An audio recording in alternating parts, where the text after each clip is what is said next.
Olá, então nós estamos falando, né, aqui que os fungos, eles são seres heterótrofos, e a grande parte desses fungos é saprófago, ou seja, se alimenta de matéria orgânica morta e ajuda a promover, então, a reciclagem de matéria na natureza, assim como as bactérias decompositoras.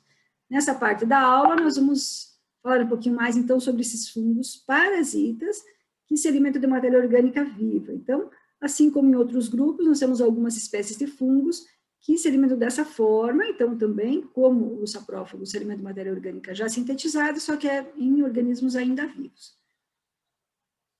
Temos alguns exemplos aqui, então vejo que dentre os parasitos também eles são encontrados, né, em diferentes espécies dos diferentes filos de fungos. Então, por exemplo, aqui, um exemplo de um basidium miceto é aquele que promove a doença, que é a ferrugem no pé de café, por exemplo. Tem algumas plantas que é a Emileia, observem que ele faz como se fosse aqui um veludinho, então ele está sobre a superfície da folha vegetal, mas na verdade, o que você está vendo por fora aqui é a parte do corpo de frutificação, onde estão produzidos os esporos nessa espécie aqui de fungo, que é um basidium miceto.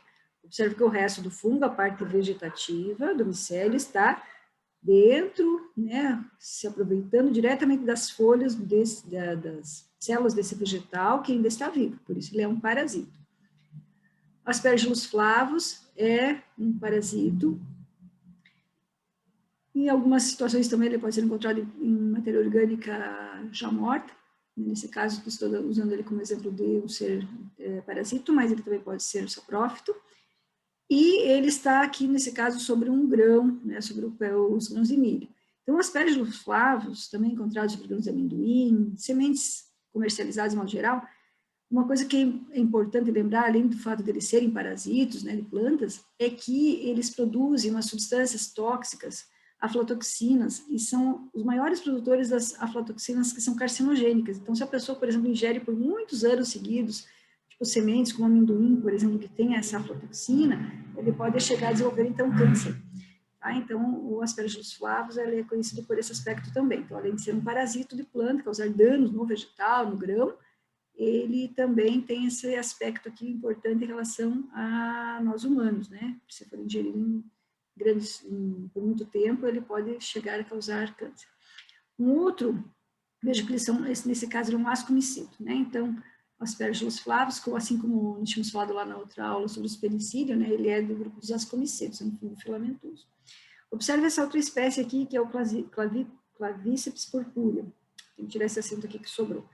Olha só, ele é um ascomiceto também, ele ataca plantas, especialmente cereais, principalmente o centeio. E ele vai causar danos, então, nessa planta, ele é um parasito, mas também tem um interesse aí para os humanos em especial, porque é desse fungo que se extrai substâncias alcaloides, né, substâncias que são utilizadas na medicina. E é desse fungo aqui que é extraído, por exemplo, o alucinógeno, que é o LSD. Então, em muitos casos aqui, tanto a partir de plantas, de fungos, de animais, se extrai substâncias químicas, muitas vezes que para esse ser, ele é um metabólito secundário, ele tem o seu aspecto aí importante para o organismo, mas para nós humanos ele acaba sendo explorado, então, aí, especialmente na indústria farmacêutica, quando tem algum princípio ativo. Então, nesse caso, desse clavíceps, ele é extraído, então, aqui, essas substâncias, né, de uso aí medicinal. E, lógico, se for ingerido por um humano, ele é bem complexo, né? Se a pessoa ingeriu, digamos, grãos de centeio que estejam contaminados com esse fungo, tá? Então, ele tem, assim, um efeito alucinógeno aqui. Outros parasitos, também ascomicetos. Então, aqui nós temos o exemplo do fusário, aqui é um pé de tomate, observe que eles têm uma planta que está bem já debilitada, né? Parece que ela está foi jogado água quente em cima dela. Na verdade, o problema está lá no solo, porque o fusário é um fungo que ele parasita as raízes do pé de tomate, causa essa doença chamada murcha dos tomateiros. Então, também é um parasito, só que nesse caso da raiz, e não de folhas, por exemplo. Nós temos aqui o exemplo da Candida albicans, que é um fungo bem filamentoso, bem estudado em várias situações aí, e ele causa oportunamente alguns tipos de infecção ou de micoses em humanos, né, tanto na boca quanto, né, nas vias geniturinárias, então, em humanos. Então, a Candida albicans habita normalmente o nosso corpo, mas dependendo, então, digamos, o estado, né, do organismo, se a pessoa está mais debilitada, imunidade baixa, ela pode, então, fazer com que essa cândida se desenvolva. Então, ela causa, né, as candidias, então, tanto oral quanto vaginal. Tá? Então, o Candida albicans também é um parasito e causa doenças em humanos. Assim como várias outras micoses. Então, talvez já tenham esquecido aí de secar os pés entre os dedos, muitas vezes fica úmido, quentinho.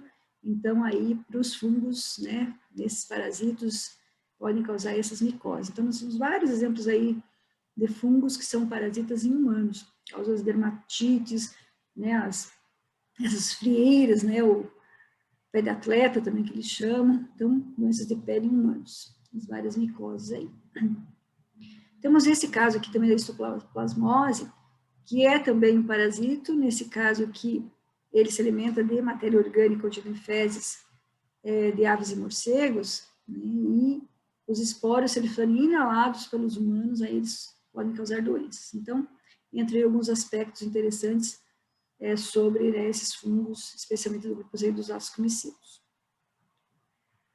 Tem algumas coisas bem interessantes, bem curiosas, né, que têm sido estudadas ao longo do tempo aí também.